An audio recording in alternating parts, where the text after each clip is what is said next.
Sebuah mobil pick-up Suzuki Carry bermuatan penuh minyak terbakar di Jalan Lintas Nasional Medan Banda Aceh, Gampong Sungai Luang, Kecamatan Langsa Kimor, Kota Langsa, pada Jumat sore, 6 Februari 2026.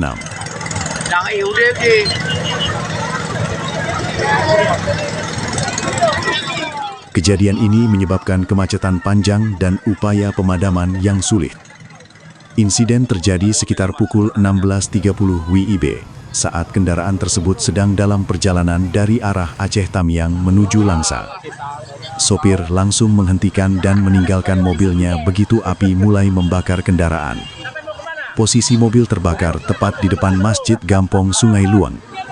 3 unit mobil pemadam kebakaran BPBD Kota Langsa yang dikerahkan kesulitan memadamkan api hingga hampir pukul 18.00 WIB. Kobaran api membuat kendaraan lain tidak berani melintas. Aparat keamanan turun ke lokasi untuk mengamankan situasi dan mengatur lalu lintas.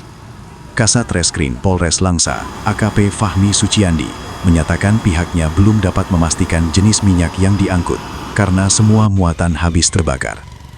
Petugas telah melakukan olah tempat kejadian perkara dan mengamankan barang bukti mobil pick-up berwarna hitam tersebut ke Mapolsek Langsa Timur. Penyelidikan untuk mengetahui penyebab kebakaran, identitas sopir, dan pemilik kendaraan masih terus dilakukan. Kepolisian juga mengimbau agar sopir atau pemilik mobil pick-up yang terbakar itu segera melapor ke pihak kepolisian setempat.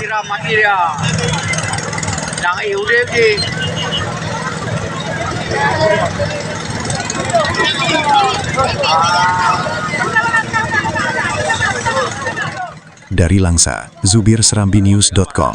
Download Tribun X sekarang, menghadirkan lokal menjadi Indonesia.